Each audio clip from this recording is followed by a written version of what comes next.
Yeah, not just physically. He's great. And he's done really, really nice. His dad was at the last one with Kathy. And I tried to pass him.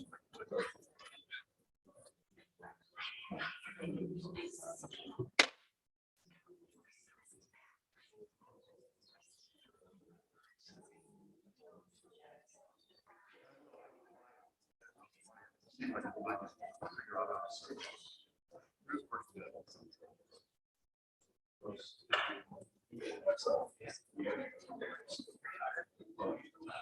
You know,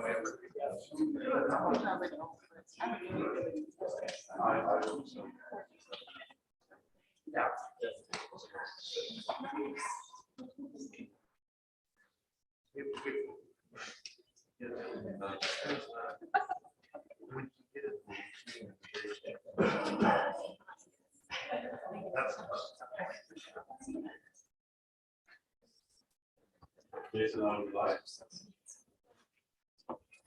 Just checking.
Good to see that. I can't see what that, but I'm still at that age where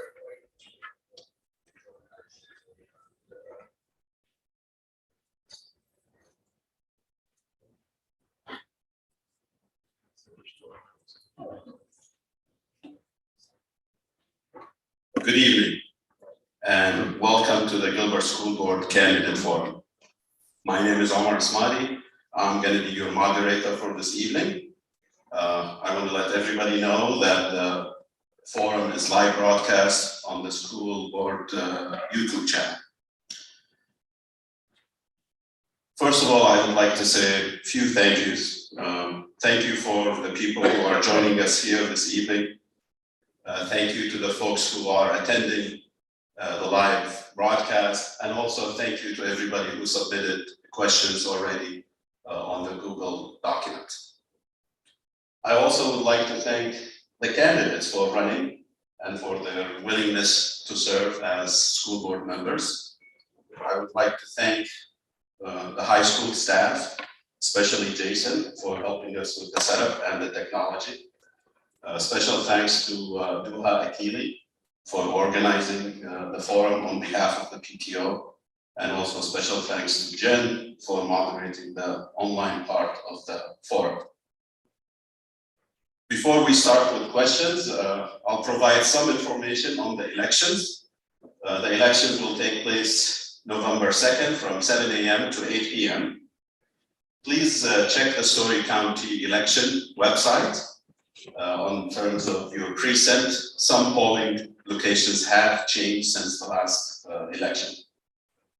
The candidates on the ballot are listed in alphabetical order in terms of the first name. So our first candidate on the ballot is Alex Janorski, then Jim Savage, Josh Bennett, Mark Whipholm, and there is, of course, room for write-in votes. I encourage all of you to look at the PTO website for up-to-date information on the candidates, answers to questions that were already submitted through the community questions. Answers to questions through the Ames Tribune, and also answers to questions from the Chamber of Commerce. The website would continually get updated until election day if there's any additional information. If we have any high school students, or if you are online and you're eligible to vote, I encourage you to vote. This could be your first election, so please participate. I'll go through the format and the ground rules for tonight's forum. We will allow the candidates to provide opening statements for 2 minutes. Then we will do Q&A. Questions have already been submitted online. I hope we will get questions from the attendees here and in the auditorium, and also participants can submit questions online right now while they're watching the forum. The Q&A, each candidate will get a minute to respond. We will allow follow-up questions if necessary. So if you did not get enough clarification, or if you have a follow-up question, we definitely will allow that. You can address a question to a single candidate, but we will allow the others to respond if they desire to do so. Then we will have closing statements, 2 minutes for each candidate. Few ground rules. I picked up some excerpts from the student handbook and also the board members code of ethics. And I hope we all abide by those tonight. I will listen. I will respect the opinion of others. I will make no disparaging remarks. I will be fair, inclusive, and tolerant of differences. Questions that are related to personnel issues, whether it's the superintendent or administrators or teachers or students, are not appropriate for this forum. So please try to avoid those. Also, personal questions in terms of what somebody does or did, those are not appropriate for this forum. I can't control what you ask here, so if you ask a question like that, we don't have to entertain it. But the main thing is, this is informative. We want to know what the candidates' opinions and thoughts are about important questions for the district. And so with that, I'm going to start with opening statements. Alex, you're first on the ballot, so you got 2 minutes. Good evening. I met my wife Jessie in Denver, Colorado in the summer of 2015. And whenever we discussed our childhood, she'd often boast about how great her hometown schools were. And fair enough, I grew up in rural Minnesota and Alaska, and we didn't have nearly the resources as it sounded like she did. So when she finished schooling in 2018 and her firstborn was about a year old, I all but dragged her back here to Gilbert, Iowa. I missed the Midwest culture, we wanted to be around her family, and we wanted the best opportunities for our kids. To our dismay, over the course of the last year, we discussed homeschooling several times. Many of the factors that played into 2020 have bled over into 2021, when it was supposed to be an aberration. And many school boards across the country have come under fire for the difficult decisions that they've had to make. As a Story County deputy, I'm very used to speaking with people that are emotionally charged and passionate about what they have to say. We've had plenty of that over the past year. My goal as a school board member would be clear, honest, and transparent communication between parents, administration, and teachers to do what's best for our students. I believe that we're living through a time of intense change, and we need to come together as a community and guide our next generation toward educated, responsible citizenship. Thank you.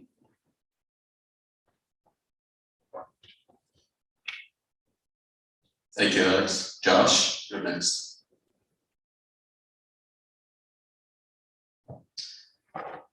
Thank you all for coming. Thank you to the PTO for getting this set up. It was a lot of work to answer all of the questions that I kept getting emailed, and I'm sure it was a lot harder to actually set up this forum where we're going to be doing this in person, so I appreciate that.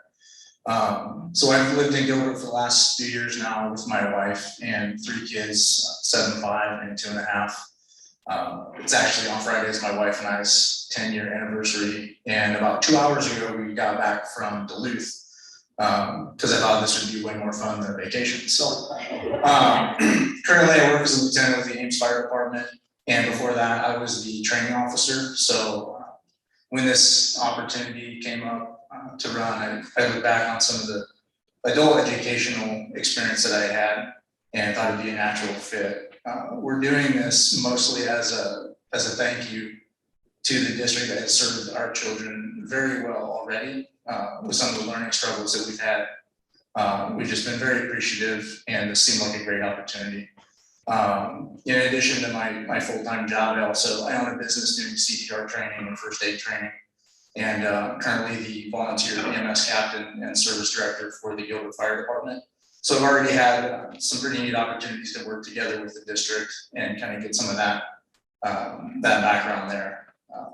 And again, I'm thankful to be here. We're going to continue to serve the district in one way or another, but I would appreciate the opportunity to do it as a school board member. Thank you.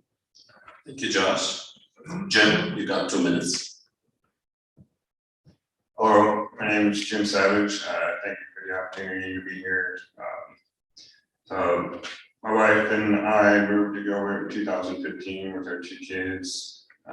At that time, our oldest was going into 1st grade. As a child myself, I moved around a lot. I grew up in Oklahoma. My parents made the wise decision to move us up to Iowa so I could get a good education.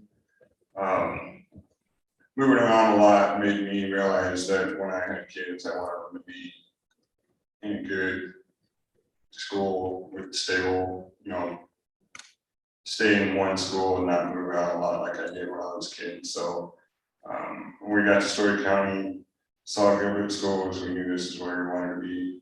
So I guess with that being said, I want to serve on the board to make sure that Gilbert keeps that reputation that brings more young families to this community and keep building it. So appreciate the opportunity. Thank you, Jim. Mark, you got 2 minutes. Everyone, thank you for attending. My family and I moved to the Gilbert School District 10 years ago. We have 3 children attending the Gilbert schools. Mason's in 7th grade, Leah's in 5th grade, and Lily is in 2nd grade. One of the reasons why my family moved to Gilbert School District was to give our kids the opportunity for a quality education. This is also one of the reasons why I want to be part of the school board. I've been part of the United States Marine Corps. Then I joined an associate's degree in electrical technology from Northwest Iowa, and now I have an electrical engineering degree from Iowa State. In 2012, my business partner and I started Iowa Central Electric, which is an electrical engineering company that deals with automation in industrial and agricultural facilities. We started our business out of one location, then in 2015 opened our 2nd location, and then our 3rd location in 2018. All these locations are self-sustaining and growing rapidly. As a business owner, we must be able to plan projects, maintain budgets, set goals for the business, and develop staff. All qualities need to be valuable and effective as a school board member. I was seeking a position in the school board to add value from my varied background in skilled trades, engineering, and as a business owner.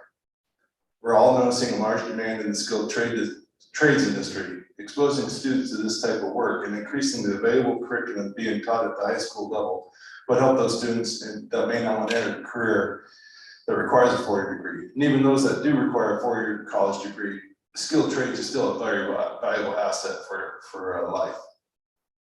As a board member, I would strive to help facilitate and provide opportunities to assist our teachers in student development with skill sets that not only help them to a higher education, but also develop skill sets that prepare them for careers after school. I feel like I bring a unique perspective to the school board. I also feel like I can represent the community's needs and concerns with a non-biased perspective as we strive for excellence in our school board district. I thank you for your consideration for voting for me, Mark Whipple, November 2nd. Thank you, everybody, for your opening statements and for sticking with the 2-minute timing. So now it's really the fun part of the forum is questions. And I will, since you all made the effort to be here this evening, I'm going to start with attendees here in the auditorium. There were already some questions that have been answered, so candidates, the easy questions are out of the way, so we'll start with hard questions. So anybody want to entertain a question before I start? Oh, that was Jason. Jason, you want to ask a question? All right. Well, I'll warm up the room with a question, and then we'll see if others have other questions. So first question: members of the board are elected by popular vote. If you were to be elected and serve as a board member, and your personal opinion on an issue was opposite to public opinion, how would you proceed? And I'm going to start with Mark. Well, as an engineer, I've always dealt with data, and data never lies. I've always gone with facts. You have to keep things clear and concise. I've always felt like you have to go with true and factual data every time you make a decision. And sometimes in my career and in jobs, I've thought this way, but then when you look at engineering studies, you actually have to take that other approach. So I've always gone with a data and fact-based approach to all my answers. Okay, good. I think it's, like Mark said, a lot of factual information, data, listening to the peers, listening to the parents, seeing what weighing the data versus the opinions, and listening to just the people, the parents of the school district, making sure that those decisions are safe and most effective for what we're trying to do as a school and as a district for the community. All right, Alex. If my opinion were to go against the popular opinion of the community in terms of a policy change or something that we were to do, I'd probably first ask myself why I was feeling that way, and then seek out people in the community, administration, teachers, parents, who held that popular opinion, and find where we differed and see why I thought the way I did. If I still felt strongly about my opinion, I would certainly bring it up at a school board meeting. If I wasn't able to change anybody's mind or they changed mine, I certainly would want to be in front on the school board when I represented the policy. Thank you. Josh.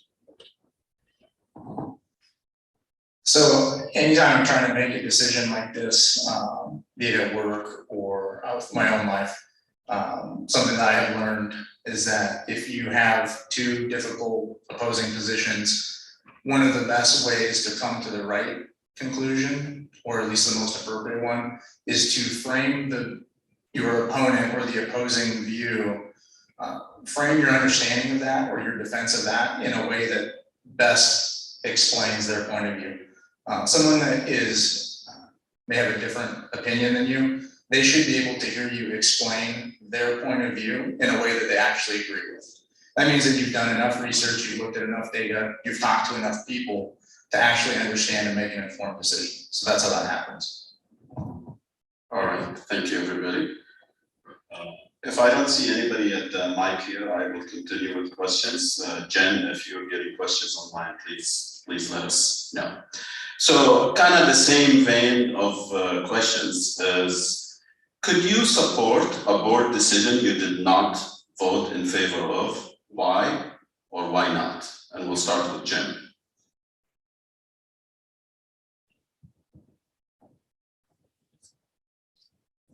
Yeah, I could support something that I maybe wasn't in favor of.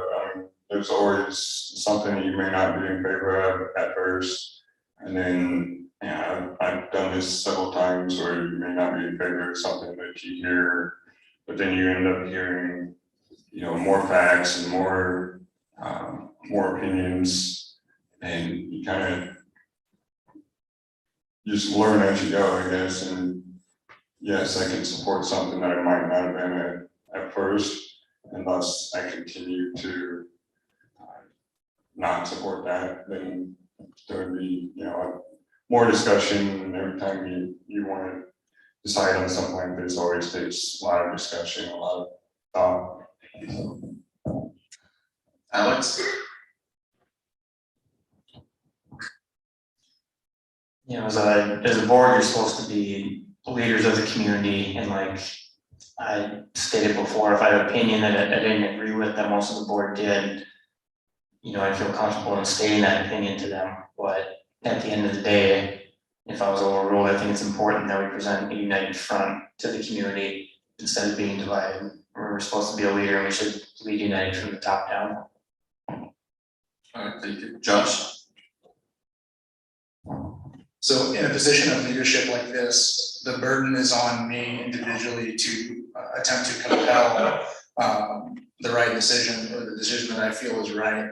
Once that has been made, as much as I want it to be the Josh Bennett School District, it's not. And then the burden shifts, and my burden is to support those decisions, because I may have, you know, at a later time, I may have a compelling argument in favor of something that the board does vote for. And then I would expect the same thing. I would expect that support. You know, I make these decisions at work too. I don't necessarily agree with everything that comes down from my supervisor, but it's important for the continuity of the organization to support that wholly, as long as I've done a good enough job explaining my position on that. Thanks, Josh. Mark? Yeah, I mean, like basically what all the other three have been saying is, you need a cohesive unit to be successful, and even though we're sometimes not 100% on board on everything, when you bring it out to the public and things like that, you have to stand strong with one another in order to you know, push the success. And sometimes, you know, if I don't agree with it, it may not be that I see the vision of that successful decision being made until later on, and then it kind of comes more clear. But you know, I just, you know, along with these guys, we all have to kind of stand united on a common goal of, you know, the success of the school board and the school district. All right, thank you, gentlemen. Our next question, and if you can sense these are kind of candidates' views and thoughts related questions, we'll switch to other topics as the evening goes along. If you were asked to make a decision on a topic that you're not familiar with, how would you go about making that decision? And we'll start with Alex first. If it's something that I'm not familiar with, you know, I immediately need to recognize that. I think in part do my own research as terms to getting to know what that is, and then seek out members of the community that know a lot more than I do. Like I stated before, it's part of my role as a board member to speak with administrators, teachers, parents that are going to have a lot more experience than I do.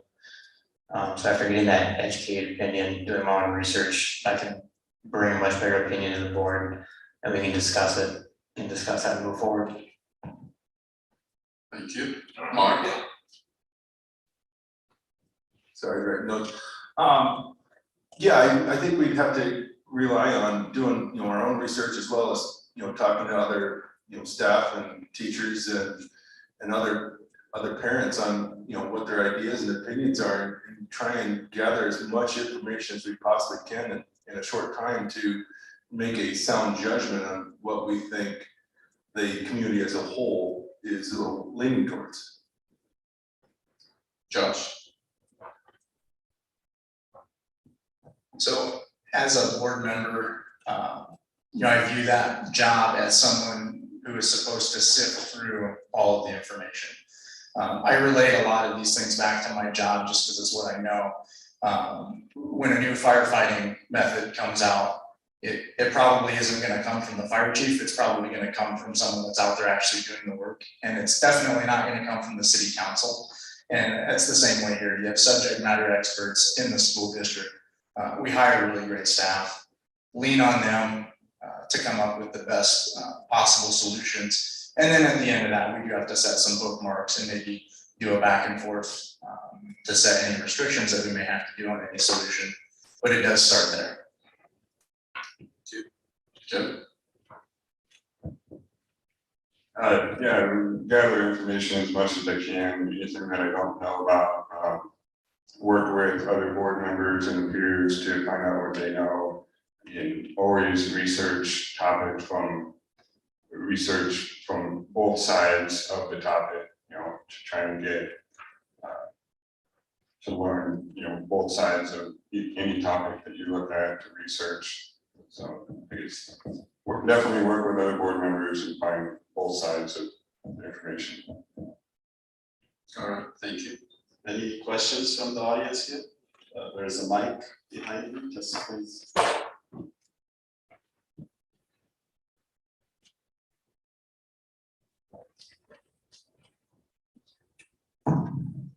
I'm not hearing a whole lot about role of the superintendent in the interactions and decision-making. What do you see as the appropriate role of the superintendent with the board and the board members as you're going up the track, your Thank you. And Josh, it's your turn to start first. So organizationally, obviously the superintendent is kind of a direct report from us on the school board. But I see that position as the eyes and ears of the school district. As part of that, I would expect the superintendent is going to lead well and make sure that the communication is going back and forth quite well between their staff, their teachers, and even the students, making sure that there's as broad an understanding of what's going on in the school as possible.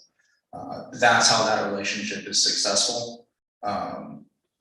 Yeah, it's an important position, and I really see our effectiveness is through the superintendent as a vessel for that information.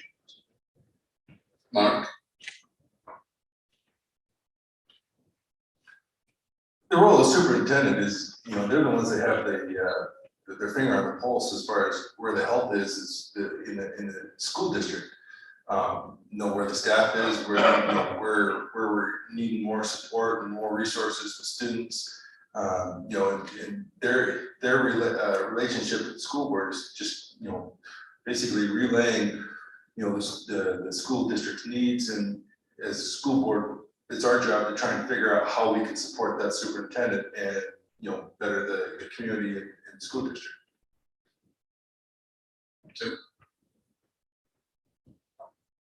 I think a major role of the superintendent is kind of a liaison between the school staff and facilities and the school board to bring us a lot of the information that comes from the staff, the teachers, point out any things in the facilities that need attention, curriculums from the teachers to bring to our attention.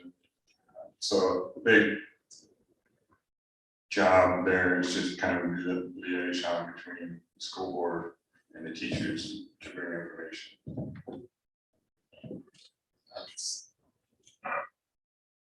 I think a superintendent would obviously have valuable firsthand experience on a lot of things that we'd be discussing. Maybe one more resource that we could draw on, especially for those of us that didn't have experience about a similar topic. I'd be seeking frequent communication with the superintendent on where things need to change. Like Mark said, they're gonna have their pulse on what's going on in the schools, and maybe one more resource to draw on, as well as the rest of the administration and teachers. All right, thank you. I don't see questions from the audience, so I'll kind of switch you to a different area. And this question is on how will you show that you value teachers' opinion and voice in your decision making? And Mark, you get to start first.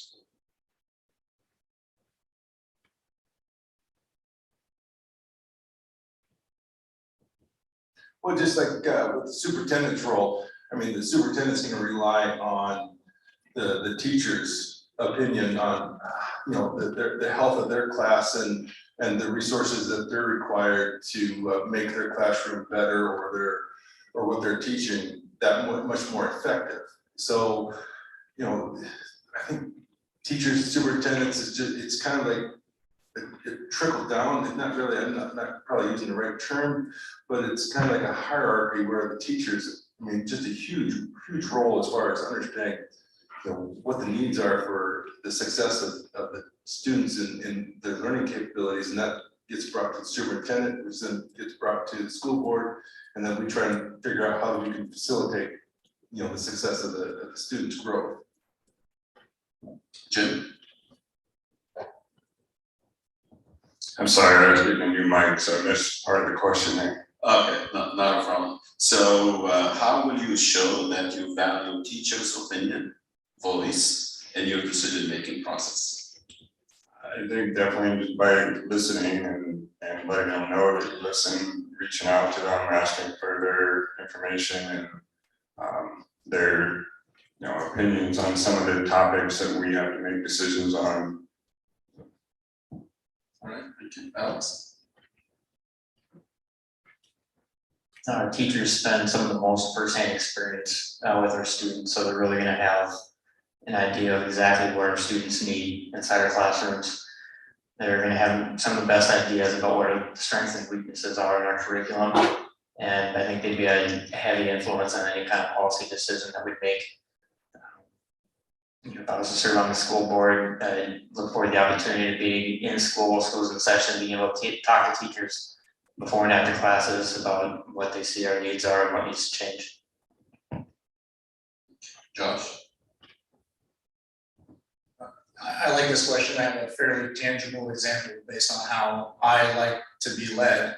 A lot of people have heard of the open door policy. I had this introduced to me and I like it a little better. It's the open seat policy. So the open door policy is you can come to me with your problems. The open seat policy is I'm never in my seat because I'm constantly out seeking you out, the staff and teachers looking for where we can improve. Tangibly, I think that just means being in the building, being in the district, having random conversations as the teachers have time, which I know isn't much, or seeking out specific examples for that. And that's not to circumvent the leadership of the superintendent. It is just a positive example and demonstrates positive leadership from the board so that others within the district can follow and actually get out there and identify those problems before it gets to the point that you have to have the open door policy. Thank you. Jen has a question. Go ahead, Jen.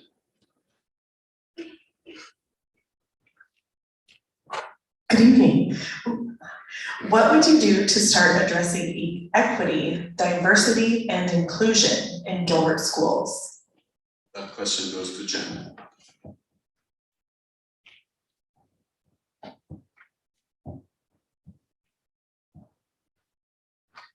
Can you repeat the question? What would you do to start addressing equity, diversity, and inclusion in Gilbert schools? It's a tough question. I think it takes a team and an entire district to address those issues or those topics. I think that Gilbert does a good job from what I can tell now with our philosophy of every student every day. So I definitely think that it takes an entire district to make that work. Alex?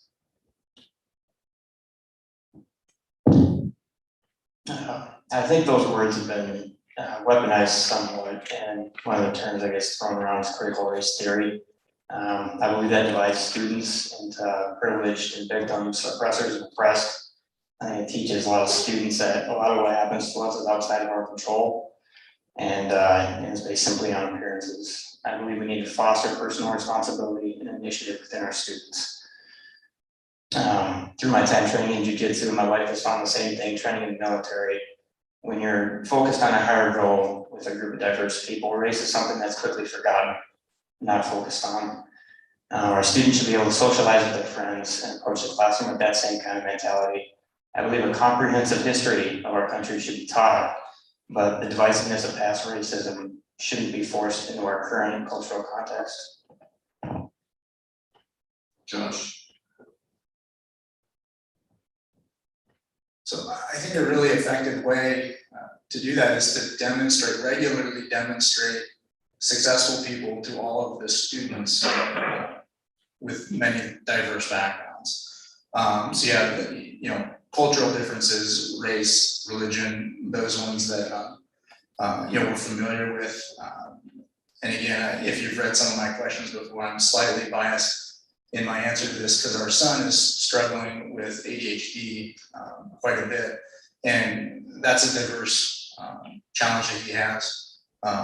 For me, it's been important to show him that you can be successful in your career and be atypical or neurodiverse. So that's the strength, is if they can see people like them that are successful and thriving in the community, then they will know that they can do that too. Mark? Yeah, I think Josh and Alex, made really good points that, as far as, I think we need to work on promoting, like this Gilbert School District does do a great job, I think, with equity, diversity, and inclusion. It's kind of it seems like it's a sensitive subject that doesn't need to be, but, everybody kind of walks around on eggshells on it, but I think we need to promote, successful people that may be coming from a diverse background, but we're not pointing out that they're from a diverse community. We're really trying to point that, these are good people that are successful, and leave it at that. All right, I'll do just a quick follow-up on that question on the diversity. As a school, if you become a school board member, what does diversity really mean to you? I mean, we've heard different answers, some direct, some indirect, but what does diversity really mean? I think Alex, it's your turn. I believe diversity can mean a lot of things. A lot of time in today's culture, it's just based on race, but it can be socioeconomic status, where you're what you live, where your values are. So I mean, it can mean a whole range of topics, from socioeconomic status, culture, everything. So, Josh? Diversity to me is all of the different backgrounds and all of the different things about us that give us unique value. So no one is perfect, no one is good at everything. I am not good at most things, which is why I thrive surrounded by diverse backgrounds. Sometimes individuals with more different backgrounds than others can see increased struggles because of that. But that's where, at least in my personal life, I try to celebrate those differences as what makes you a more valuable part of the world. Thank you. Mark? Well, diversity can be discussed on different topics. We have diverse in race, you can be diverse in your orientations of what you feel, diverse in religious beliefs. I mean, even in my business with electrical, we have a diverse group of people. Some are skilled in instrumentation, and some are skilled in the computers of automation, and the other guys don't know anything about that, but they know how to wire it up and make it run without the computer. So, I mean, we have a diverse skilled trade set, there too. So it has many different ways of have different discussions. Tim? I think like all these guys have said, diversity can mean a lot of different things.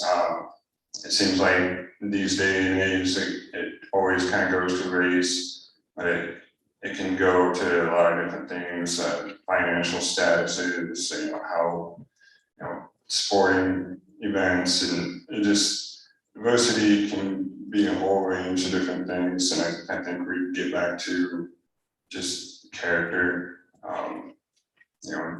opportunities based on needs, not diversity. I see somebody at the mic up there, please. So this follow-up is specifically for Mark, but I would, if any of y'all have anything to share, I'd really like to hear from you all as well. So Mark, you indicated that Gilbert does a good job with diversity, equity, and inclusion And I'm just wondering if you could give some examples of what you see Gilbert doing that is good in those terms and how you've experienced that. Well, I haven't personally experienced it, but I have 3 kids that are in school. And their diversity is, a lot of our kids, when they're growing up, they had to, I shouldn't say had, but they were asked if they wanted to be part of special groups that, had, special needs kids and that stuff. And my kids looked into that group that they were working with, and they had no, they didn't come across and they didn't come home and say, hey, I played with Joe and Joe is this. They just said, I played with Joe and he was a lot of fun. So I think the Gilbert School District doesn't put a stamp on or label kids and then try and, make, I just don't think Gilbert labels kids and, they're letting the kids create an opportunity to, have a great experience with other students. Thank you, Mark. Anybody else wanna take a shot at that question? All right. My next question, I think Alice wrote critical race theory, so I'm not asking about that. I want to ask about curriculum changes. So what curriculum changes would you like to see within the district? Been some of the questions that have been answered talked about cultural shifts, Midwestern values, national organizations that have curriculum concerns in public schools. What would be your views on curriculum in the Gilbert School District? And we'll start with Josh. So overall general view on curriculum is that it should teach objective truths that are generally uncontested, but it is okay to introduce theories at age appropriate times. So flat earth, for example, I'm not okay with that being taught as a subjective truth or as an objective truth, as a pretty easy example, so. Thank you. Mark. Could you repeat the question one more time? Yes. What curriculum changes would you like to see within the districts? In reviewing some of the answers to previous questions that the candidates have responded to, some mentioned, the impact of cultural shifts, values, national organizations with curriculum concerns in public schools.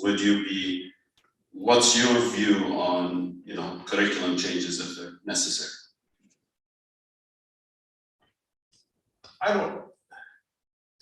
As far as curriculum changes, I feel, that we're doing the school district is doing a pretty good job with the current curriculum. The only thing that maybe I want to bring a different approach to is, when we look around and everybody can see it, we're having such a hard time with skilled trades. We need to maybe look at an avenue of adding more curriculum in the skilled trades industry so that we can, promote these kids to maybe become a plumber or electrician and not have the stigma that you're not, it's not successful unless you get a 4-year degree. Thank you. Jim? I think you gotta ask, what is the role of the public education in the US? And I think that's teaching kids the basic skills of reading and writing and STEM, and getting back to those basic skills to teach them, to prepare them to go into the workforce or go into higher education if that's what they choose.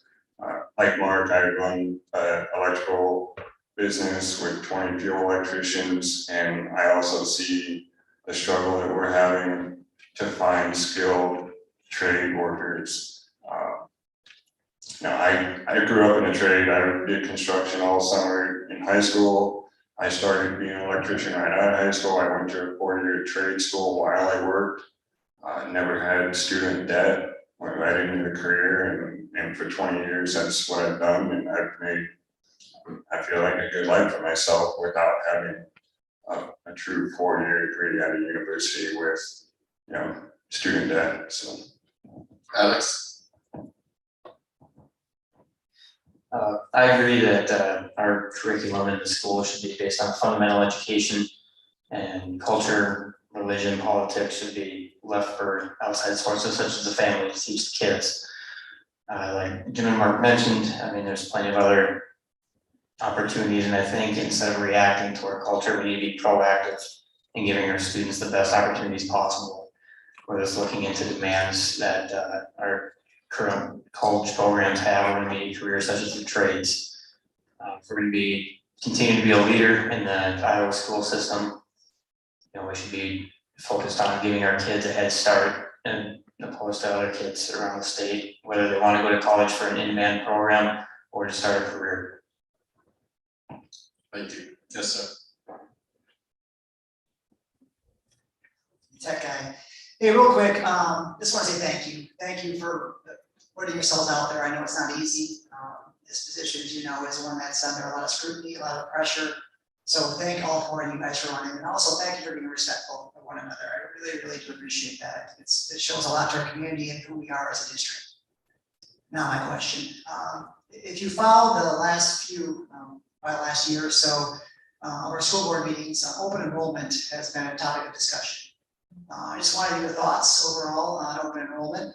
Currently, Gilbert has some policy in place, and it's pretty restricted on what kids get in, what kids don't, and I just wanted your thoughts overall on open enrollment. So again, thank you very much. Mark, you go first. I mean, we should look at that as a compliment, that people want to come into Gilbert School District. And I would love to bring everybody in and brag about our district to the rest of the communities and do that. But at the same time, we have facilities, we have staffing, we have, all these other moving parts that have to keep that, the success that we have going right now and build onto it. I'm not, I don't think we want to put a hard line of no, but we also have to do some forward thinking on how do we create the ability to add, more open enrollment to these kids that want to experience the Gilbert School District. There's just so many things that we have to add to facilities and staffing, and that's kind of a big concern right now. Jim? Yeah, I do think that is a compliment to our district, that people want to come to Gilbert, open enroll from a different community. It kind of shows that we might be doing something better or doing something right that another community is not, or it just means that our school district is more attractive. As a kid, like I said, I moved around a lot. I open enrolled once or twice in different schools. But there are, I've heard it talked about in the school board meetings, and there's facility concerns. But I also think that we could maybe challenge our staff and our teachers to grow a little bit to where we can start growing more and getting more facilities and more, structure in place. I also think it is a good opportunity with open enrollment to have more diversity and bring more kids in from different backgrounds. Alex? Open enrollment is definitely an issue, but one of the things Gilbert's experiencing right now is a lot of organic growth as well.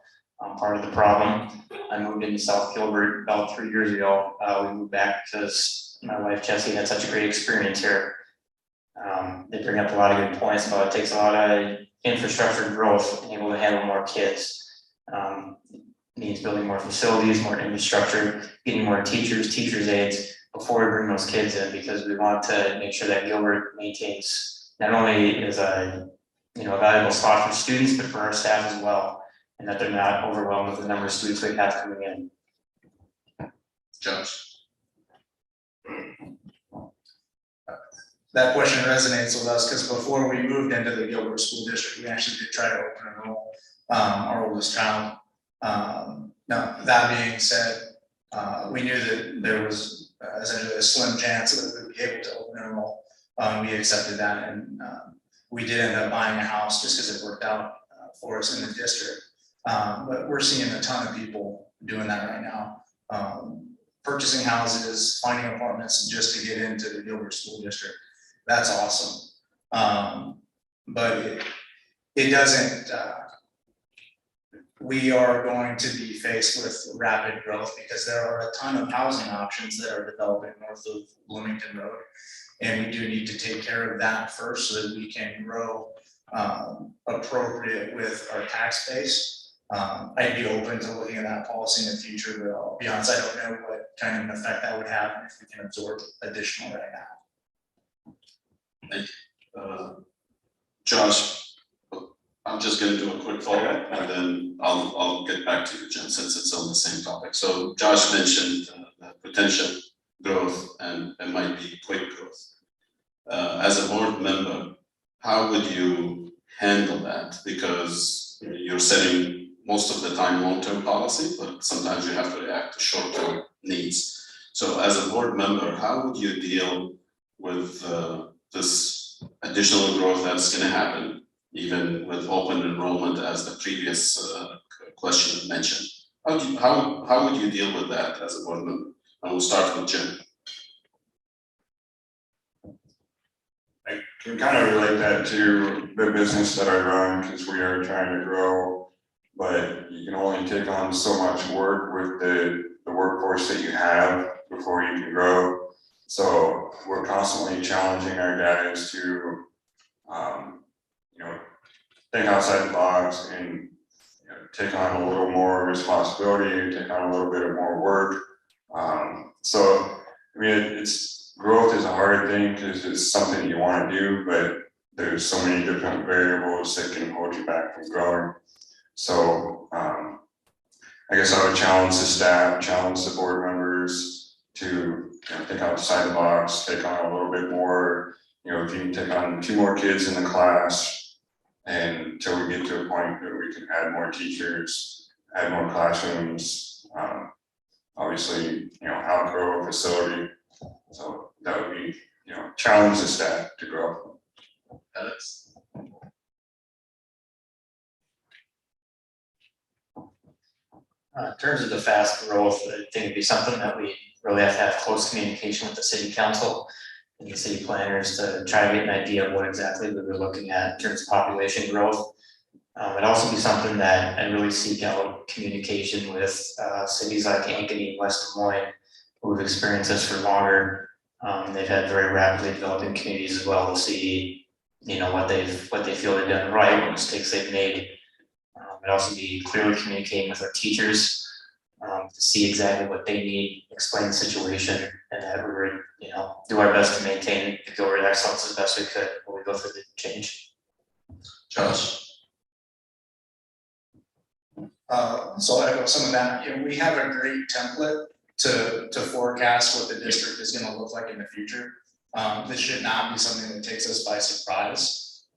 Both the city of Ames and the city of Gilbert have comprehensive growth plans. So you can work with city planners. I can look at a map and tell you exactly, to a certain degree, how many people are going to be living in the school district in 5, 10, 20, 40-year increments. Those do change occasionally, but we have a good opportunity there, and we need to be working with both of those city councils and making sure that we're aware of that and having those relationships so that we maybe get a heads up ahead of time if those things are going to change, but we know it's coming. So. Mark? Sorry, I didn't pay attention to the phone. Yeah, I think for the most part, we can, forecast this really well, but once in a while, these issues do kind of spring up on you. We're going through it in our business right now where, we don't have the staffing to cover the number of projects that we signed up for in January, and now it's like, oh no, we got to figure something out, and that's the crew, getting them on board, seeing a vision of what we need to do, and yes, okay, we're going to have to be putting in, adding more kids to your class, but try and see the vision that as we grow, this is just a short time of pressure to develop the infrastructure that we need to make Gilbert, successful again. All right, Jen, we have an online question.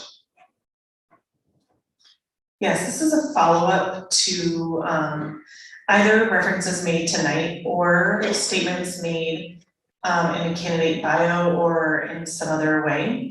So 2 candidates have referenced trades as part of their reason for running. Should school boards select certain programs to support over others? That's question 1. And also, what specific ideas do you have that our high school is not doing? So the questions are, should school boards select certain programs to support over others? And what specific ideas do you have that our high school is not doing? Alex, that goes to you first. I believe when, for example, the trade programs that were, pointed out by some of the candidates, it's just simply an observation of what they see out of students coming out of high school, and it might be an area of need. I know Gilbert has great resources in terms of their shops that they have here available that aren't available in a lot of other places, and they should continue to be developed. And in reference to what we're not doing, I'd like to get a more nuanced opinion of that by talking to administration and teachers. I believe we could really give our students a head start on a lot of in-demand programs by offering perhaps some electives such as coding and software, and having professionals in these in-demand industries come and talk to the students about what their options are. Josh. So I think when trying to rank programs, because obviously money is going to be a factor there, it should be based primarily on industry need or the needs of the local regional community. Because as much as I would love to take an underwater basket weaving class, that's not going to make me money someday unless I'm really good at it. And as far as specific ideas, I'm sure you saw this coming, but I came from a fire department before that had a high school program for EMT and firefighting. I think it's a great option. I would go to house fires and there'd be a kid in high school sitting next to me. Now they're not going in and doing that kind of work, but when you can graduate high school with a national registered EMT license, you look really good on any kind of a job application, not just EMT. You can go work in any public safety field. You can go to McDonald's and say, I am a registered EMT. I make fast decisions really well, and that's going to help you no matter what. Thank you. Mark? So, I'm partial to the electrical field, and I sent emails out to the teachers that actually do, teach the class on the electrical and just kind of figuring out what the curriculum is. And most of it is kind of a residential commercial. And from our background, we don't do maybe 5% residential, and most of it is automation. And I didn't need a 4-year degree to sit down and make a robot run. And I think if I was, I get facilitated with Siemens Industry and talking to them, and they're like, we have school funding to give PLCs, processors, robots, instrumentation to schools to help facilitate, knowledge to these students. And I think if we, expose these kids to this, they would say, that's really cool. Maybe I don't need to go to a 4-year degree to automate industry or turn on a robot. Jim? The question that should support some programs over others, basic answer is no, but it always goes to the needs. So I think Josh said it well, go based off the needs of the industry and the economy and what things are going on. Like Mark has said it, and I've said it, the skilled trade labor right now is very scarce. It's hard to find, kids coming out of high school or coming out of a trade program that want to work in skilled trades or that even see the opportunity. I was talking to a young kid that, showing him the opportunity that we had that I could offer him, and he was just pouring concrete, thinking that was all he was gonna be able to do. Things that we're not doing, I think maybe not promoting the skill trades. I've seen the facilities over at the high school, and we do have the facilities to show kids and teach kids, but to actually promote it as a career, I think we could do a better job.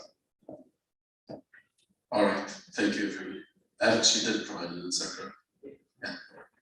So we have a question from the audience here. We have a couple of questions. Hey guys, thanks for being here. So you guys all mentioned when considering growth and open enrollment, just the importance of approaching the topic with the teachers and the city planners and things like that. And then a couple of you also mentioned looking at larger districts and kind of looking at them as a template. I think we have seen how larger districts and smaller districts have approached different issues over the past couple of years. And I'm just curious how you see the impact of Gilbert being a smaller community impacting its success, like as a school district. Josh, you go first. Sure. Sure. When you say the impact of Gilbert, do you mean the city of Gilbert, like the town of Gilbert with relationship with the school district, or just the Gilbert school district overall? And can you clarify that question? Yeah, Gilbert School District overall, yeah, I'm speaking specifically of the school district, but it's kind of impossible to separate that from Gilbert being a small community itself. Yeah, we're gonna be in a unique position for probably the next decade or so, where we're too big to be small and too small to be big. So I think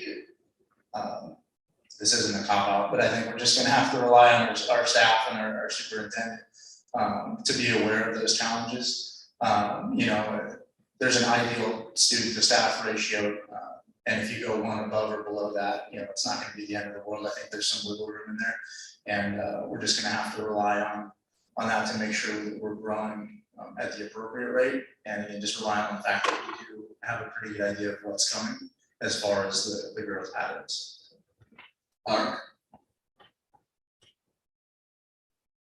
think I understand what your question is or what your concerns might be.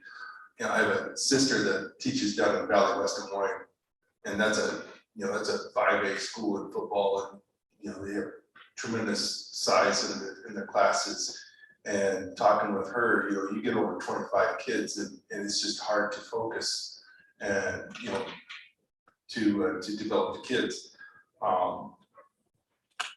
And at the same time, with small community or small district, you know, my kids are able to play sports and not have to, you know, take outside coaching and all that kind of stuff just to even get on the JV team, or, you know, say for example, and it's, you know, I'm not saying my kids are not good at sports, but there's just things that you know, kind of hinder when you get to a bigger school. I think we can, you know, develop outside, you know, sports for, you know, rec leagues and things like that to add to it. But yeah, I mean, I understand your concerns. I just Time. Jim? It is a challenging issue.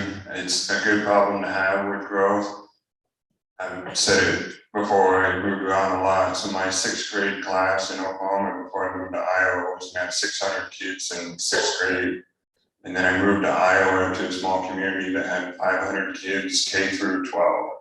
So a bit of a culture shock there, but I've been to a few different schools. I've been to big schools, small schools. A medium-sized school is a great school to be at. I graduated from Grinnell High School. I felt like that was my best school years. So I think working with the city council and going with slow growth is better. But you know, we know that we're going to be hit with some growth here in the next few years. I think it's a good problem to have, but also being mindful of the growth, the staff and the students is very important. Alex? From what I've seen, a lot of large schools tend to become a bit homogenous, and a lot of small schools tend to fall pretty heavily on one side of the spectrum or either. When I was growing up, we often fell on the spectrum where we didn't have very many resources as students. Fortunately, Gilbert's in the exact opposite scenario. With the less faculty and students that Gilbert has, it's for now, it's a lot easier to handle. The students and the faculty, it's a lot easier communication. You're gonna have less disciplinary issues. As we grow, it's gonna be more pressure for a proper structure to maintain the reputation that we hold. Mark brought up a great point that it's gonna be important to grow the amount of activities that students can participate in as we grow, so that they're able to continue to be heavily involved in the school. Thank you. Yes, ma'am. Thank you all. My question relates to the role of critical thinking skills and inclusion of that in the curriculum. So critical thinking occurs when students are analyzing, interpreting, synthesizing information, applying creative thought to form an argument, solving a problem, and are reaching a conclusion.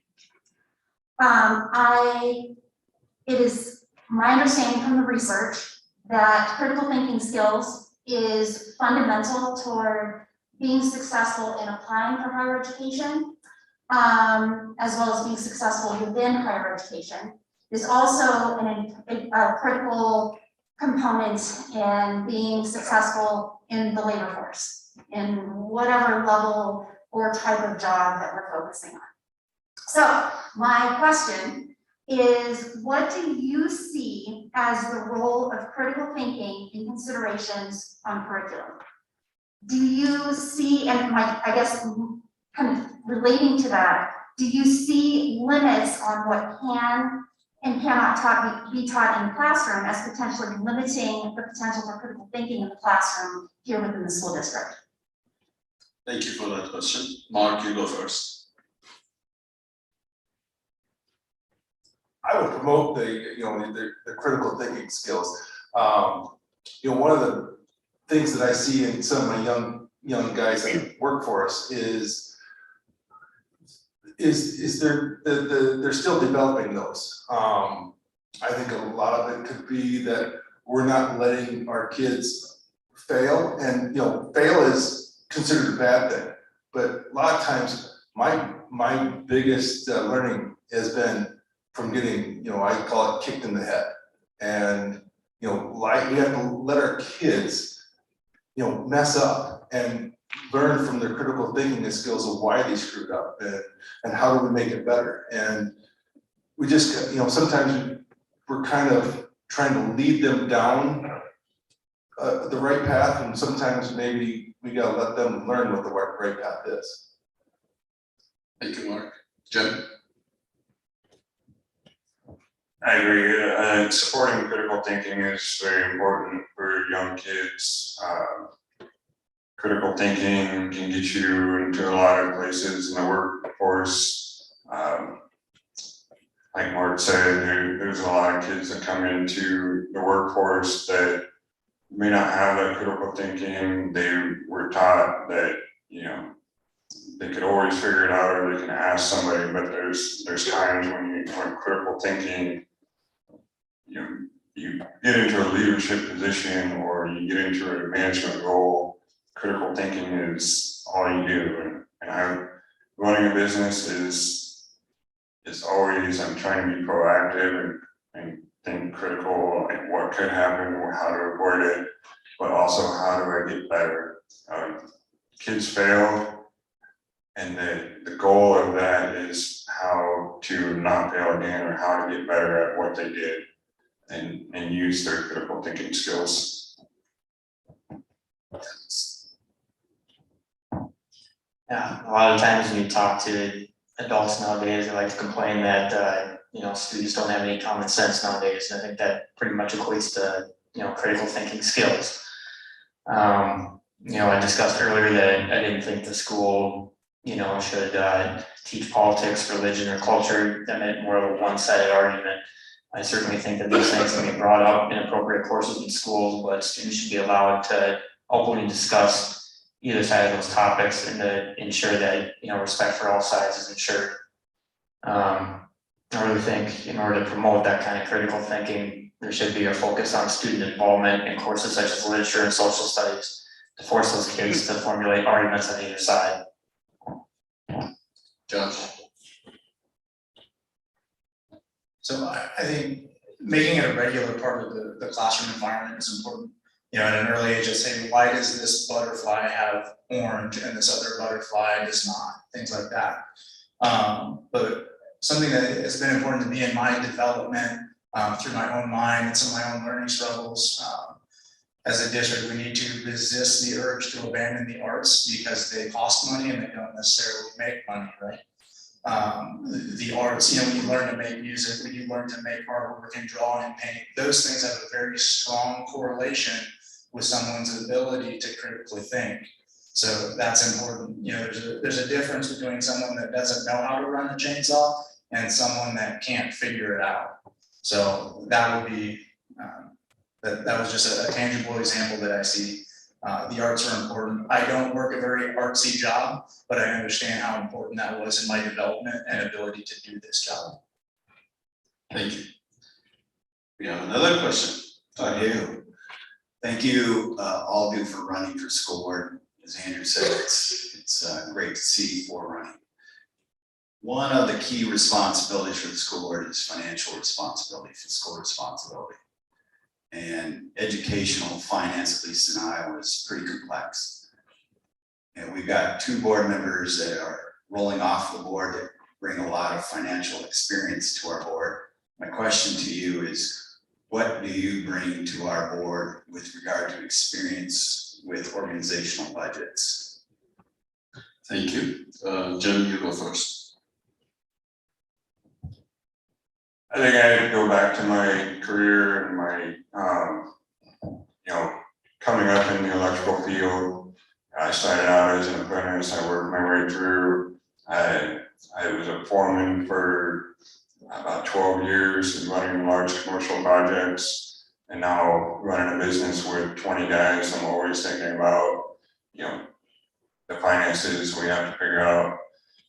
We do estimates, so we bid a job that we think it's going to take X amount of dollars, and our goal is to beat that X amount of dollars. So I'm always critically thinking, how can we save, how can we get better, how can we be more efficient, and then also working with suppliers to get prices beat down sometimes, and work with different vendors in that aspect to try and save money. Alex. I was a field engineer in my previous career in the oil field, and a lot of times I was in a sales position, talking with our customers about how we could save them money and kind of budgeting our projects and so on, show them where they could save money. From an educational budget standpoint, I certainly would be relying on the other experienced board members to learn those complexities when I came along. Josh. You're speaking my language. I love this question. So a lot of background specifically with county fire and EMS agencies in the state of Iowa. They operate and are funded very similarly to the school districts, where you have different types of tax levies that have to be used for specific purposes. And then your job is to play twister and figure out how to most economically fund a district. So it's very similar. I have direct experience with the differences in the tax levies in Iowa as it relates to the fire service, but it's a direct correlation. When I was the training officer for the city of Ames, I was part of the working group for the Storycon, which in a nutshell, we bought a $12 to $15 million radio system for every fire and police and ambulance agency in the county. That was a couple of years ago. And we had the same problem. We had 3 or 4 different funding mechanisms that we had to figure out how to do that. And I believe we came up with the best option that would reduce our interest and things like that. Thank you. Mark. I was just, before I came here, I was actually on a discussion with my foreman on, a budget we have for project we're doing that for bio out here. It's, you know, massive project, and we've been there for 3 months, and we're kind of discussing, okay, we're at 50% of the project done. Where are we at financially, and how much do we have left to go? How much, you know, labor, where are we looking at for labor? Where are we looking at for material? Are we over? Are we gonna need it? Are we gonna exceed it? And trying to figure out different avenues of, are we okay? Are we needing to figure out a different way of doing this method of wiring? Or how about we do this to go, or we got a little bit extra here, why don't we give them a little bit more? It's a juggling act with these multi-million-dollar projects that we're doing, and you know, we have 3 of them going at the same time. You gotta figure out, you know, where you're at, is, you know, one project can really put you down pretty hard. And, you know, I think I gained that experience. Thank you. So I'm gonna do, go ahead. Can I get one more, Omar? Sure. And thanks, Omar, and Duval for organizing this. So fiscal responsibility is one of the board's responsibilities. This one seemed like a basic question. My question will be, what is the role of the school board? I'd like to hear that in the context of some of your previous answers. So a couple of you commented on the question about communication or input from teachers about going directly to the teachers in the schools. I'd like to hear more about how you think that fits as a role of the school board. And I'd also like to hear the answer of what's the role of the school board in the context of what's the role of the superintendent. Right. Alex, let's see if you can do that in 1 minute. Alright, yeah, as I stated before, my role as a school board member is transparent, clear communication between parents, students, faculty, administration. We're gonna be responsible a lot of time for setting a general direction of the school. And the superintendent is gonna be a much valuable part of that process. Josh. Allowing the superintendent to lead, I think, is the biggest responsibility that we have. You know, there are times, like I mentioned before, where it's appropriate to go out and directly seek that feedback from the teachers and the staff, but in general, the school district will be more successful if that leadership is driven. Because if we allow the superintendent to lead, that's gonna transfer down, and all the staff at all the different levels below are going to have to do that as well. So we kind of drive that byline to happen. We set the bookends, so you would come up with the goals, and we say, here are the bookends. Now surprise me with the incredible solution that I never would have been able to figure out myself. And there's going to be back and forth with that. When they say, here's the perfect solution, and then I might have to say, well, yeah, that is the perfect solution. It's $100 million more than we can afford right now. Mark. Well, I think as a member of the school board, you know, our main role is to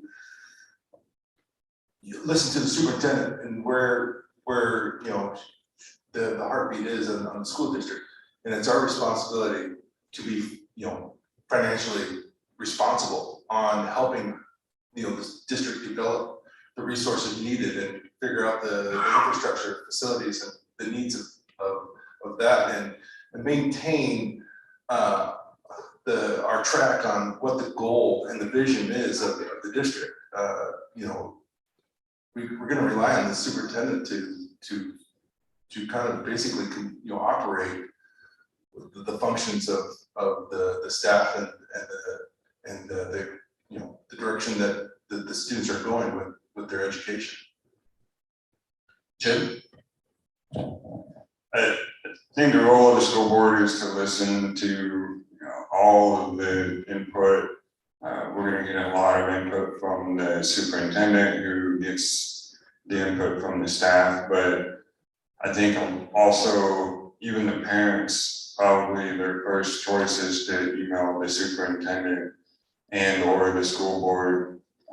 So working closely with the superintendent, but also listening to, you know, the parents, the people who voted us in, and the staff, just working with all of them, so, yeah, that's, the role of the school board would be listening to them and working closely with the superintendent. The superintendent would be the leader kind of that staff. So that would be a close person to work with. Thank you. So kind of in the general vicinity of that question, we talked about growth, we talked about fiscal responsibility and budgeting. The question is, a couple of questions actually in one. What should be your priority project for spending on facilities? And what are your thoughts on a new elementary school? And I see Josh taking notes. You'll be first to answer. Yes. So the first question is, what is your priority project for spending on facilities? And what are your thoughts on a new elementary school, considering all the topics we've discussed in terms of growth and all aspects of it? Priority for spending would be making sure that we can absorb the growth over the next 10 to 15 years. I'd love to see that in our existing physical buildings. The middle school and the high school may be able to do that for quite some time.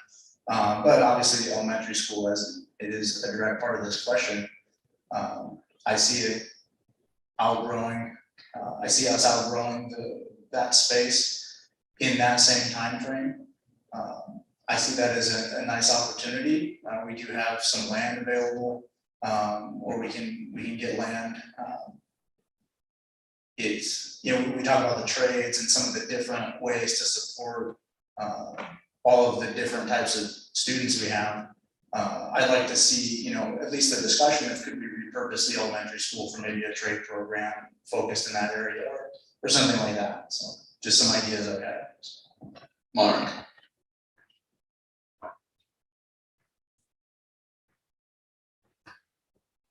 I think as far as a priority on spending on the facilities, I think we're, the high school has got a few things as far as, improving on their technology department and adding to that, I think, based on me wanting, to develop the skilled trades program. I was looking at a chart the last school board and seeing the growth, and typically they've talked about, junior high through high school is when you start getting a lot more students through open enrollment. And, currently we're looking at the kids in elementary to the level, and then the new housing developments. There's not going to be any open enrollment going into the high school and so on. And so, as far as the new elementary school, I think it's something we got to definitely take into consideration of the growth of the school district. Good. Being on the soccer board, I have heard some talk about new elementary school in the near future, so I definitely think that would be something to continue planning on and planning for. Immediate spending, I think we could see some increase in like our arts classes for teachers and arts and those types of skills. Trades would be one of those. I think that, and I don't know exactly on this subject, but I have heard that kind of the high school arts teachers are shared a little bit with the middle school also. So I think if that is the case, that'd be somewhere immediately I could see some spending and getting more staff in those areas.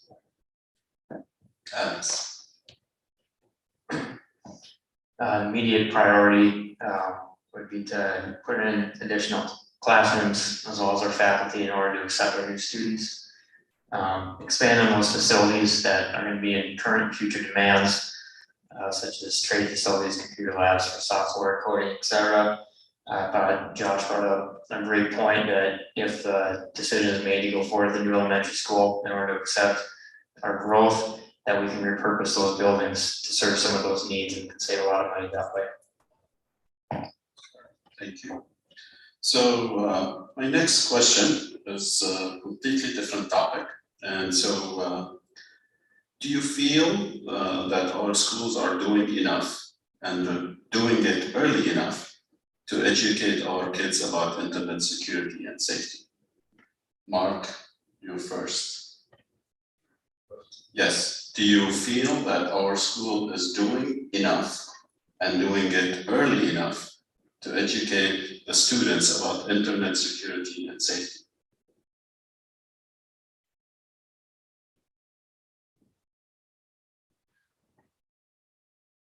I'm not really versed on that specific, but I can tell you that my kids, you know, they come home with Chromebooks and they know what sites, you know, they're sites specific that they can't reach on their you know, on their security on those Chromebooks. I haven't had that discussion with the kids about what they're doing at school. I just know that we talk about it at home, and you know, there's some unpleasance going on, you know, on in our society, and that, you know, we got to take it as the parental role to you know, inform our kids of the choices that they make. Jim? Yeah, I'm not completely versed on how the school is teaching internet security and what they're, you know, what they are talking about. So that would be a topic that I would want to invest some time into finding out what we are doing. As far as with my kids, I teach them at home, and I do think that it's a big role in the household and as parents that we teach them those things. I have a 13-year-old that he only has one source of social media, and we monitor that, and I don't want him to have all sources of social media, because, you know, a lot of kids need to get back to learning how to talk face to face and talk on the phone. I have young kids that work for me that don't even know how to make a phone call or leave a message, and it's quite a thing that we need to work on. So teaching them the internet security at home and about especially social media is a role of the parent, but I would also like to understand more what we're doing in school. Alex? I definitely think there should be an early emphasis on educating our students on the internet tech, especially social media and some of the mental effects that it can have. As a deputy, I've already had to experience quite a bit with juveniles getting into situations and things online, where it seems like there really needs to be an education if there are real world consequences to what they can get into online. You know, it's incredible how fast the technology and everything is changing. We need to stay on top of it and make sure that our students are able to navigate that correctly. Josh? In today's day and age, it's a basic life skill, no different than wearing a helmet or wearing your seatbelt. So I don't know exactly what the school is doing about it now, but it should be a priority. The only feedback I've gotten about, you know, a topic related to that would be, you know, from teachers in the high school saying, hey, the cell phone use in the school, specifically related to social media and things like that, has had a negative impact on the children. And that is specifically regarding, they mentioned it was use in school.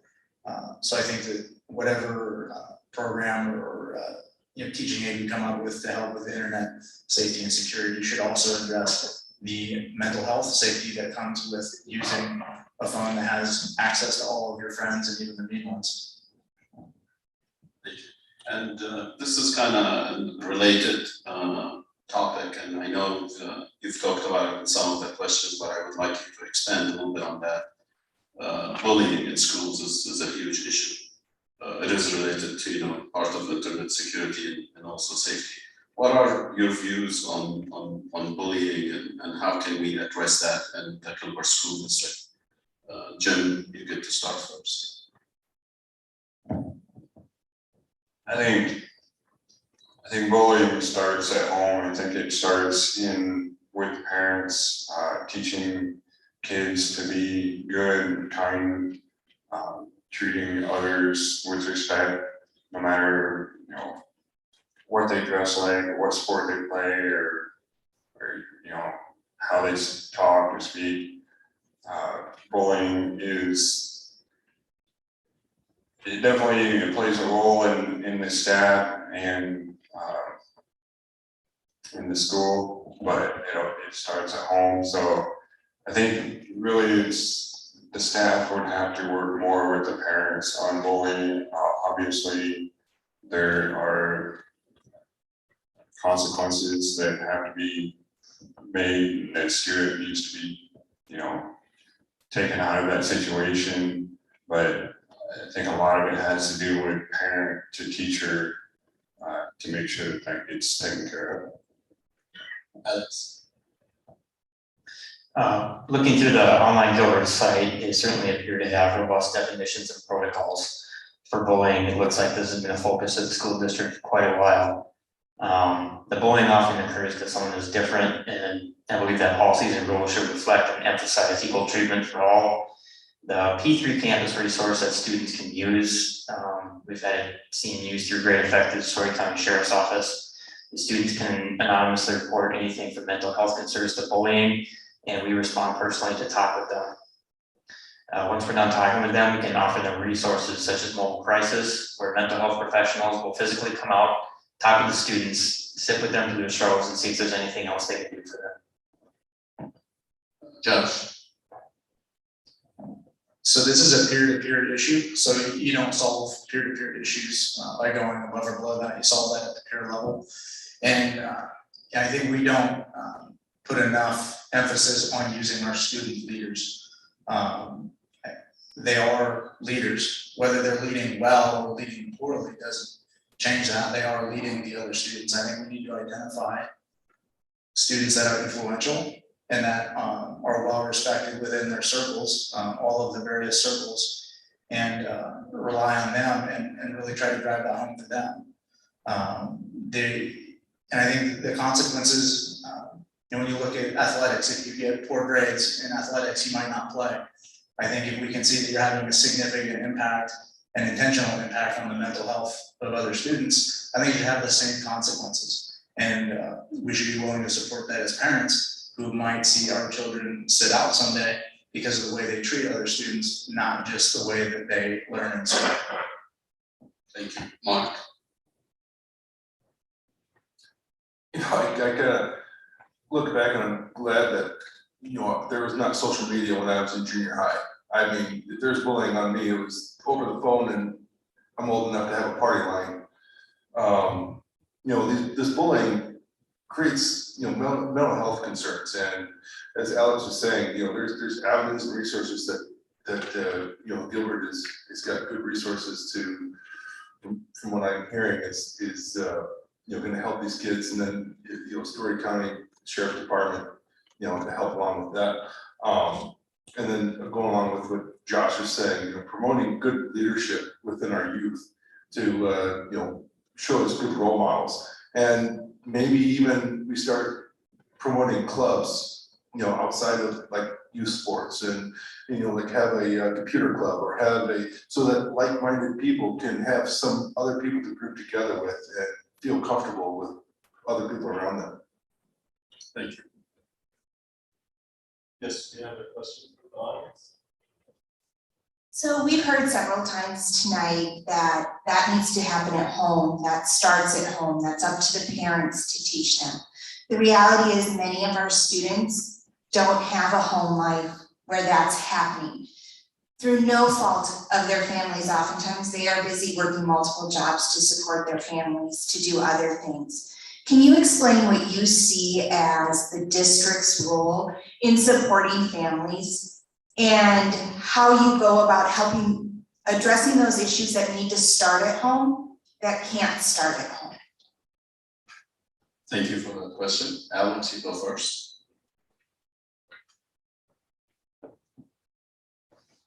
Like I stated before, a lot of the cultural, religious issues need to just be strictly out of the school system and something that's discussed at home. I understand a lot of students have a difficult home life, a lot of time, a lot of things, what we see are disciplinary issues. Where we feel that students aren't getting the resources that are needed at home. We certainly can offer more resources here to those students that are having difficulties with that. Fortunately, in order to make sure all the students have a solid fundamental education, we can't spend too many resources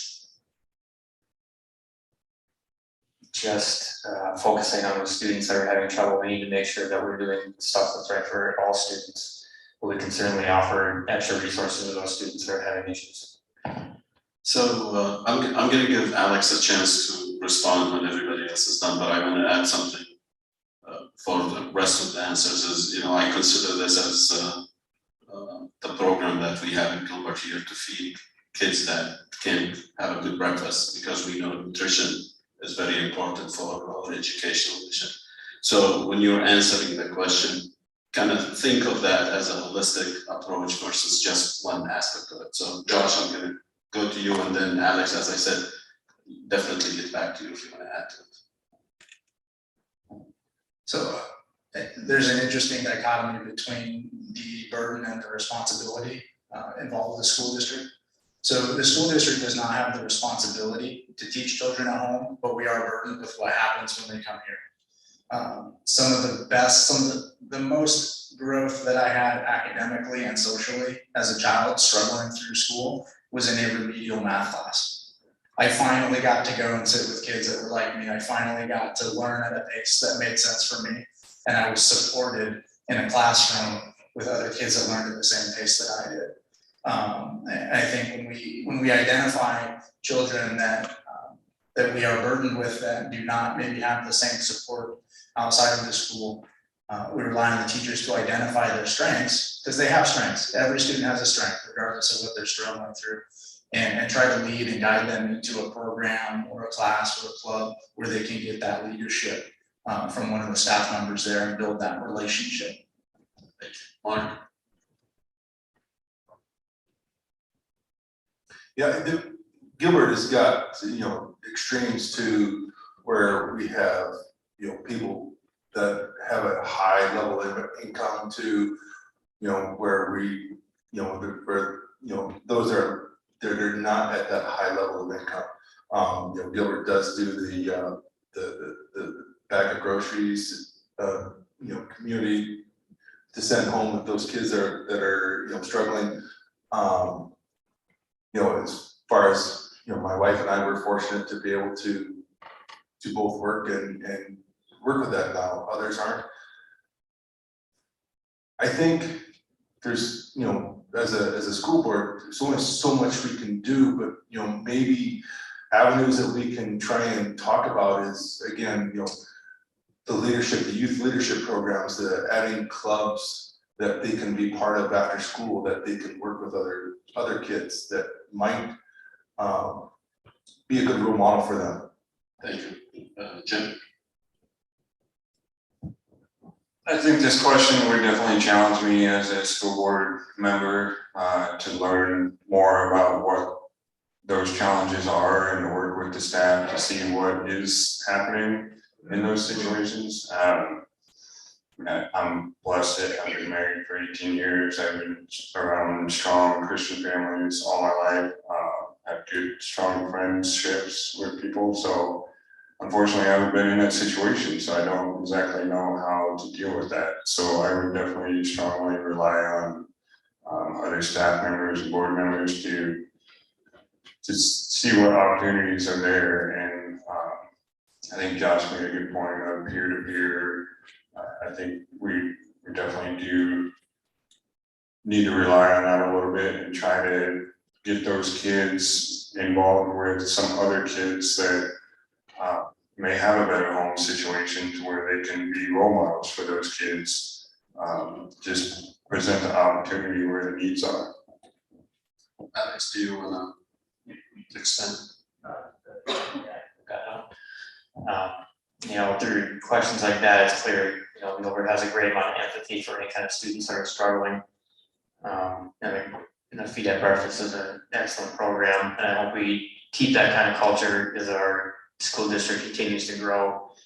And as a school board member, it'd just be important to communicate with teachers on identifying those kind of students that need help with those extra resources and continue to plan for that as we grow facilities. Thank you. So, I mean, I know this is not our debate, so I'm not gonna debate, but I'm gonna have to say whoever serves on the school board, this discussion of where does home end and where does school start, that line is gonna be really blurred. And that's gonna be a really critical thing for the school board to address. I have a question from the audience, and then I'm gonna get to online. Deb. Sorry, Deb. That's right. So as a school board, we try to make data-driven decisions whenever possible. So I'm interested in understanding, how do you measure the success of a school district? All right, Josh, how do we measure the success of the school district?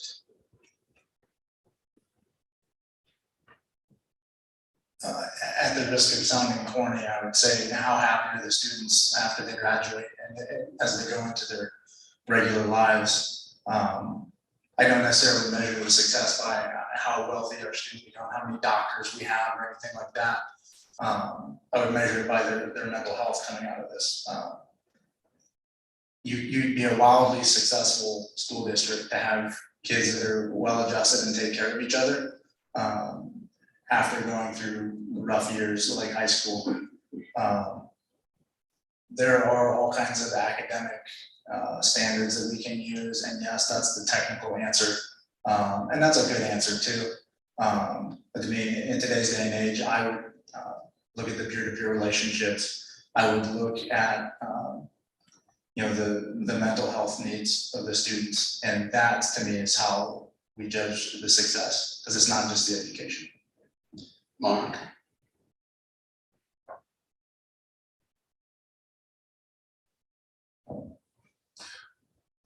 What I would do probably as far as, when I always tell my kids, and I relate to them is, what's your measure of success? And to me, my measure of success is not by, financial stature or, the things that I have.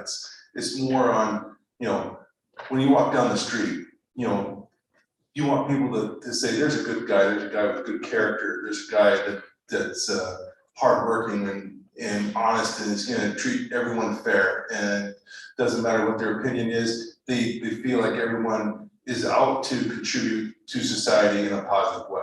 And I think for the success of our students, that's how I look at it, is are these kids coming out with confidence and contributing to society and learning, knowing how to deal with issues as they go through, and everybody's gonna say, those are good kids. Jim? I've never really liked the motto, no news is good news, but to a point, there is some truth to that statement. I highly doubt that the school board members are getting emails every day about how good of a job they're doing. It's probably more of what can be changed, or why are you doing this, or we want this done. It's the same thing in my job. I have 15 different projects going on in a day, and a good day for me is when I only have a couple of them that need attention.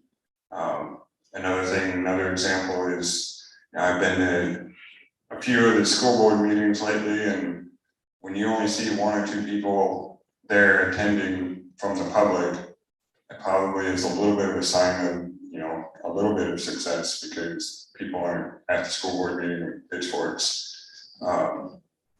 But also, seeing the success of the kids and the students. I listened to the homecoming court bios on homecoming game, and hearing some of those speeches was a sign of success, just hearing what they're going to do as post high school.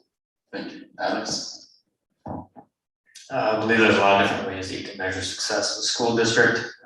Obviously, there's standardized tests academically. where your seniors, what their vision is coming out of high school, does everyone have a plan? Have we done enough to provide them with that? Another way you can look at it is attendance by school events by teachers and students, how involved are they in high school? I think two of the biggest ways you can look at it is things like open enrollment, how many students want to come here as opposed to what they have in the second. Speaking from personal experience, how many of your students eventually want to come back to the school district and raise their kids through the same school system? Thank you. Online question. Okay, so this is a little bit flip of the how we know you're successful. So two-part question, if you could address only one weakness at Gilbert, what would it be? And what would you propose to solve that problem? So what would be your only weakness if you could address only one, and what would you do to solve it? Mark, you go first. Okay, as far as weakness, one, I would say develop, not developing, but kind of creating resources for mental health. It's becoming a pretty serious issue as far as, and it's not necessarily, unfortunate with the suicide recently, but just the other things of stress and depression, and it's not just with our students, it's with our staff too. I mean, last year just created such an overwhelm of stress on teachers and staff, and protocol of cleaning, and the kids with required to wear masks, and it just creates a lot of that stuff. And I think to solve that, I'm gonna go back to now is maybe create clubs that these kids can be part of and be included in. Thank you, Mark. Jim? One of the big reasons I wanted to run for school board is to continue the positive reputation that Gilbert has, so trying to find some weaknesses.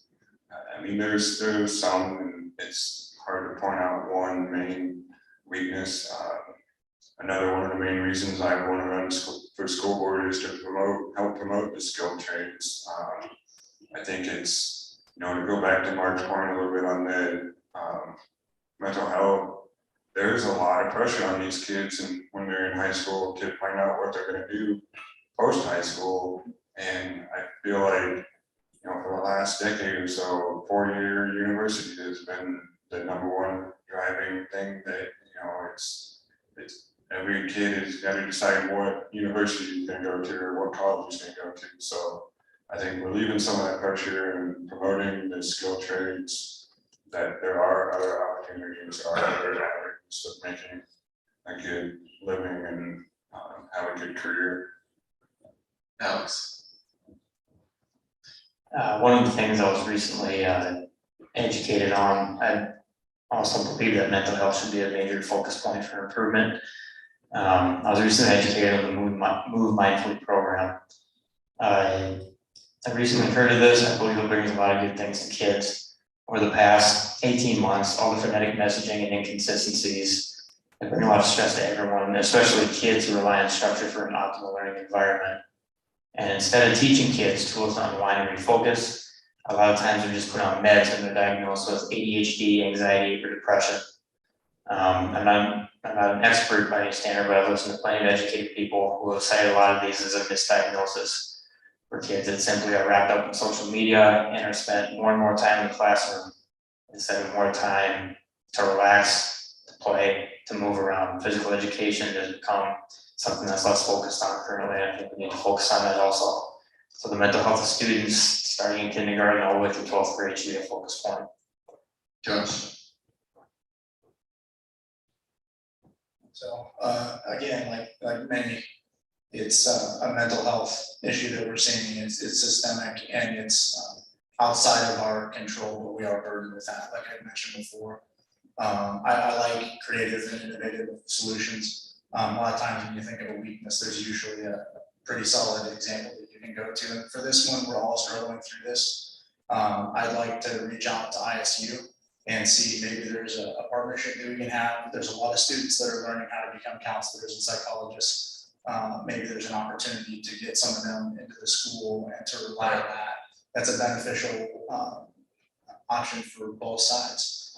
I also, an idea that my wife and I have talked about before, just thinking through this ourselves, is what would it look like to get a counseling psychologist in the school? Whether we own that position or we contract it or things like that, available for the students, and if they have free time available for the staff.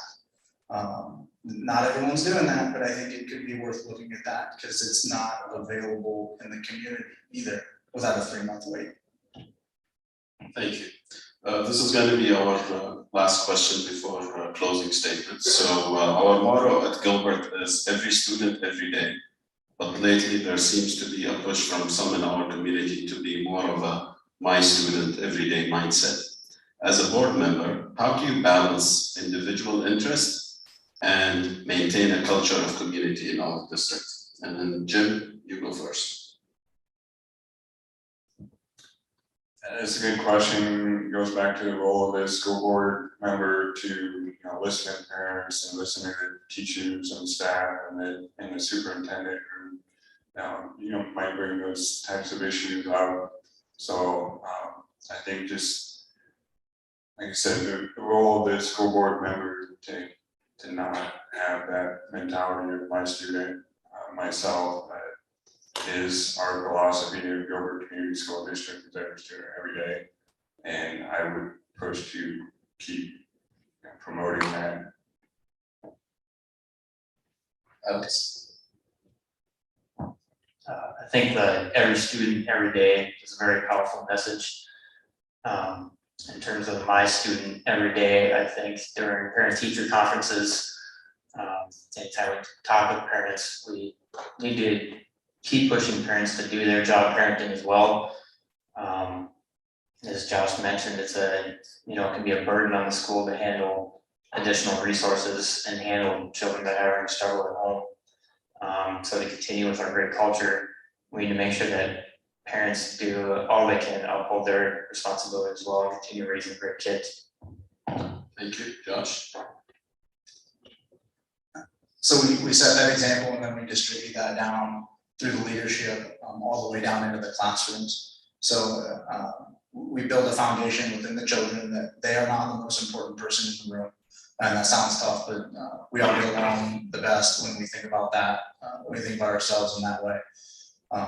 And by doing that, we allow them to struggle through that painful process in a controlled environment with teachers and staff that love them and care about them enough to let them know that we are all in this together.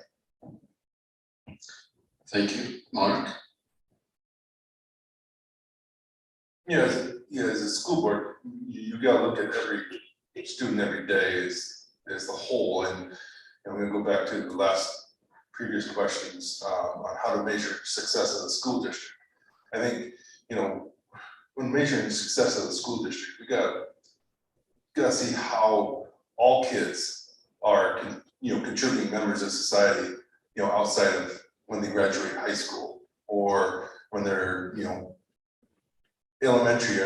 Are they not necessarily society, but are they good role models throughout the school, throughout the classrooms? Bringing that up, making sure that everybody's learning at a proper pace, that their skill set is how the brain is wired to. All right, thank you, Mark. So I lied, it's not the last question. Whenever we have people attending and they're willing to ask a question, we definitely intervene, so please go ahead. Hi, I don't have a question, but I'm Amber Bryce, and first of all, thank you guys. It was wonderful hearing from all of you. But I do want to announce that I'm gonna run as a write-in candidate tonight for the school board. So if you want to meet with me after, I'd love to answer any questions. Thank you. Thank you. So I guess I didn't lie. This was the last question. All right. So now we'll move to closing statement, and we'll start in reverse order of how we did it the first and the opening statement. So Mark, you get 2 minutes.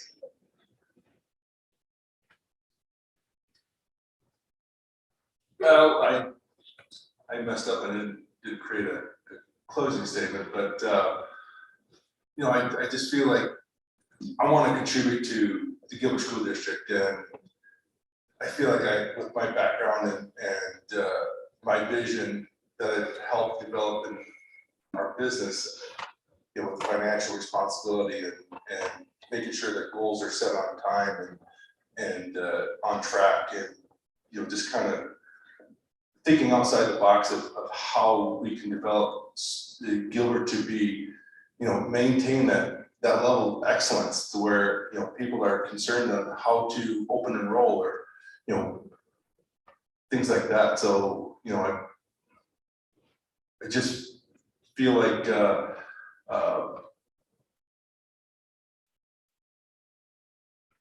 yeah, I just feel like I have, you know, quite a few qualities to add to this. It's bringing a unique perspective with the trades background that you know, we don't necessarily have, and, you know, different ideas from different, you know, avenues. Thank you, Mark. Jim?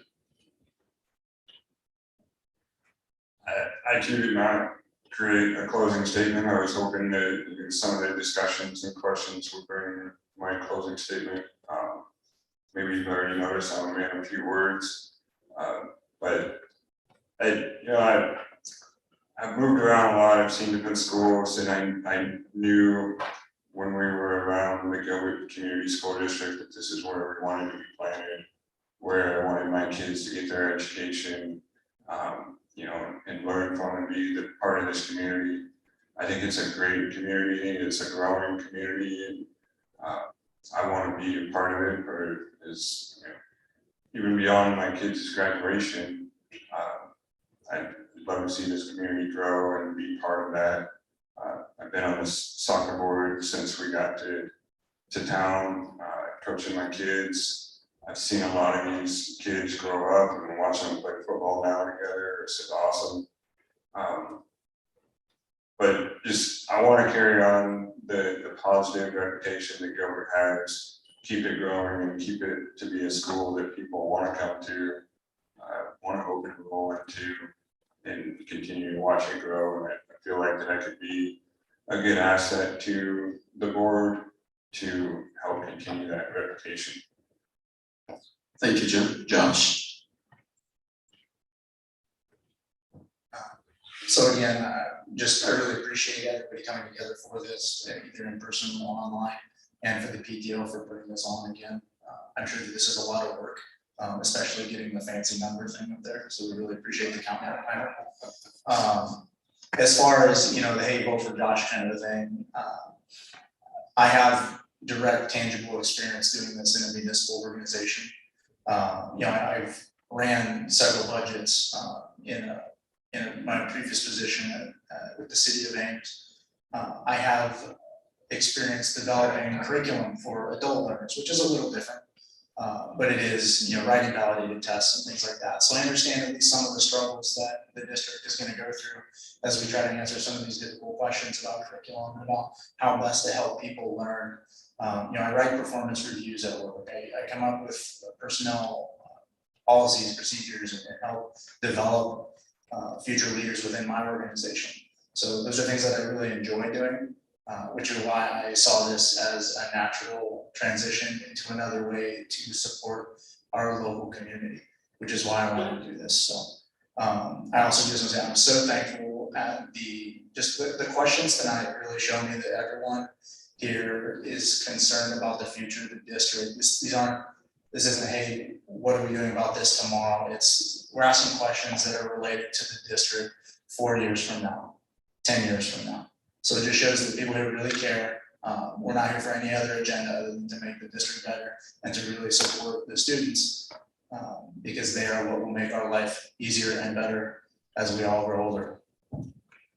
Josh? Alex? Yeah, I'd like to thank everyone for being here tonight. The attendance here online, speaking with teachers and parents throughout this district, attending Gilbert events. It's very clear that this community has a high investment inside its schools. Gilbert has an excellent reputation that's built through a lot of effort by a lot of people through a lot of years. It's a lot of work to uphold that as we go through future growth. In order to stay leaders amongst Iowa School District, we need to make a lot of tough decisions to do what's right for our Gilbert schools. To maintain a lot of local control and do what's right for our students, not just what's expedient or easy. I love the community here in Gilbert. It's been a great fit for me and my family, and I look forward to contributing. Thank you. Thank you very much. So to close, first, I definitely like to thank everybody who participated, whether by asking questions or by being here tonight or by watching us online. It's really fantastic to see interest and where the school district is going in the future. Of course, you guys have been wonderful. You stayed on time. You answered the questions, and whoever makes it to the school board, we hope that this is the toughest thing you would do is answer questions at a forum. I know it's not going to be that, but that's what we wish you. So we wish you the best, and we hope everybody goes out and votes on November 2nd, unless you already voted with the absentee ballot. So thank you again for being here. Thank you to the school, and thank you to the PTO for supporting this event. Please give a hand to our candidates.